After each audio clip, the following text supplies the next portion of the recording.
La secundaria es una etapa de primeras experiencias, de rebeldía, de cuestionamiento e intensidad, en la que buscas el apoyo de tus padres, quienes dicen ser las primeras personas que te conocen, que más te apoyan y apoyarán, y que no te juzgan. Pero cuando quieres abrirte con ellos y contarles sobre tus problemas, suelen minimizarlos y decirte que hay otras personas en peores situaciones, o algo como, en sus tiempos, solo se preocupaban porque hubiera pan en la mesa.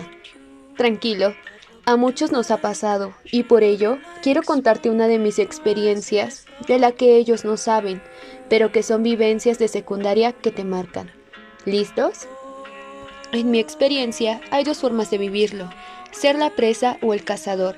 En esta etapa pasé por ambos y en tercero de secundaria mi papel era el de cazador.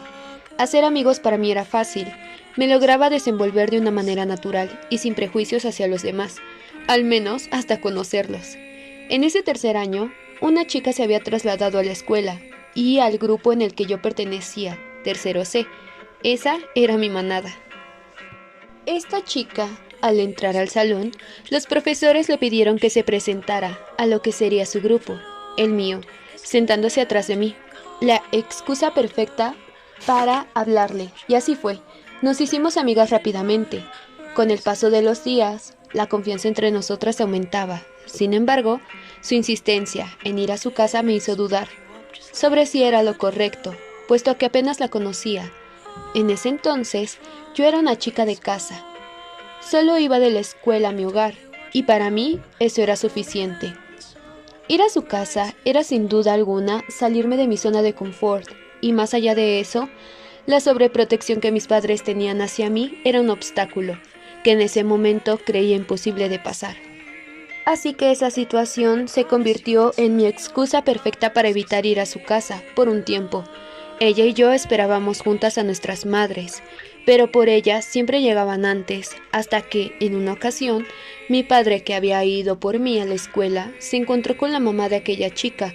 No perdió la oportunidad de pedirle a su madre que convenciera a mi padre de que me permitiera ir a su casa un rato, y así lo hizo. No podía creer que mi padre había accedido a semejante permiso. En ese momento sentí un hormigueo que invadía todo mi cuerpo, ese sudor en frío que sentía en mis manos y ese vacío en el estómago que era provocado por la mezcla de nervios, miedo, felicidad y sorpresa al presenciar lo sucedido. Sí, nos encaminamos a su casa. No vivía lejos de ahí, arma que había utilizado su madre para convencer a mi padre de dejarme ir. E incluso para saber dónde vivían, él me acompañó hasta la puerta de aquella casa escondida en una vecindad descuidada. Su casa se encontraba al final de un pasillo muy estrecho que tuvimos que recorrer en fila. Mientras caminábamos a lo que sería la puerta de su casa, mi padre me decía que me divirtiera, que cualquier cosa que necesitara le marcara, y él vendría por mí de inmediato. En ese momento sentí seguridad, al fin me regresaba el alma al cuerpo. Cuando llegamos, mi primera impresión no fue la mejor. Era una casa que se quedó a mitad de construcción, no estaba pintada, por lo tanto, se veía el adobe con el que estaba construida. La puerta era de un metal azul. La señora mencionó que apenas se habían mudado, por eso la casa estaba así. Mi padre hizo el comentario de que no era fácil mudarse ni hacer una casa. Hubo risas nerviosas, mi padre se despidió de mí con un beso y un abrazo. Yo procedí a entrar. Cuando entré, el aspecto de la casa era aún peor que la de la entrada. El baño era un cuadro de sábanas que cubrían el retrete. La sala, el comedor y la cocina estaban juntos. Para subir al primer piso era una escalera improvisada por tablones. Las paredes tenían muñecos de paja con listones rojos. Mi amiga estaba muy emocionada de que yo fuera su primera amiga en ir a su casa.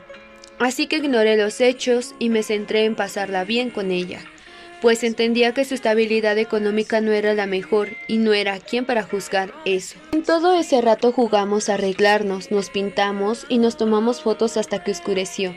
En el momento que nos dimos cuenta de que había oscurecido, sabíamos que ya era hora de que me fuera, así que bajamos y nos sentamos en la mesa en la que su mamá estaba. Pasó un rato. Mi padre al no llegar, la señora se puso a platicar conmigo y me hizo una pregunta que me desconcertó. ¿Puedo leer tu mano?, me dijo. A lo que yo, sacado un poco de contexto, dije que sí.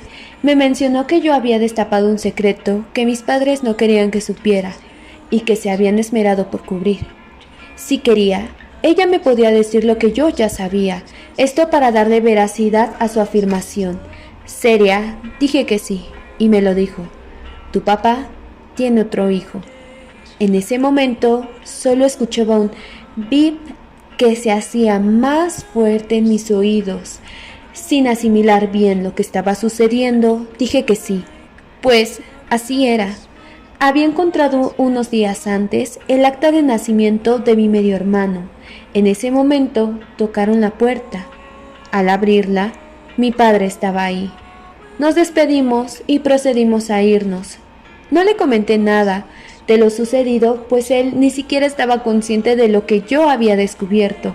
Yo sabía lo que implicaba enfrentar ese hecho.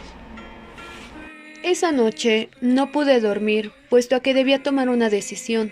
No era normal que su madre supiera tal secreto, y si era una bruja, podía hacer algo contra mi familia. Si yo dejaba de hablarle a su hija, claro. Preocupada, decidí no contarle a mis papás y dejar de hablarle poco a poco a la chica.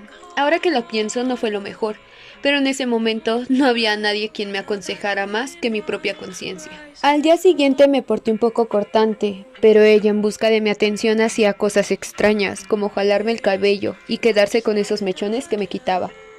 Un día, llegó con una muñeca parecida a las que tenía colgadas en su casa, diciéndome que esa muñeca era yo, y el cabello que tenía era el que me había quitado desde unos días anteriores. Horrorizada, le dije que ya no podía ser su amiga, porque lo que había sucedido en su casa era muy extraño, al igual que su comportamiento. En ese momento se enojó y me dijo que se las pagaría. Entendí que lo correcto era decirles a mis padres lo sucedido en la escuela, y así fue. Omití lo que había pasado en su casa, solo mencioné que me acosaba en la escuela, pero no hicieron mucho, hasta que en una ocasión me llamaron a servicios educativos, pues allí estaban ella y su mamá, afirmando que yo le estaba haciendo bullying a su hija. Tuvieron que llamar a mi madre. Cuando fue, se peleó con la señora por levantar falsos. Así hicieron una investigación y se dieron cuenta que la niña ya había sido transferida varias veces de escuela porque había sido acusada de acoso.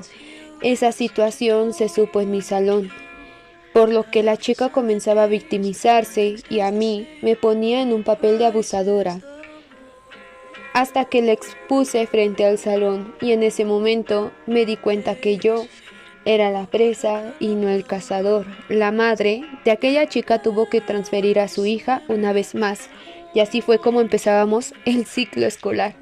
En tan solo un mes ya me había enfrentado a dos situaciones que me iban a cambiar mi vida, pues desde entonces comencé a ser un poco más reservada y desconfiada con las nuevas amistades que hacía. Y bueno, lo que había descubierto sobre la existencia del hijo de mi papá es algo que me afectó por mucho tiempo, y que es otra historia que tendré que contar en otra ocasión.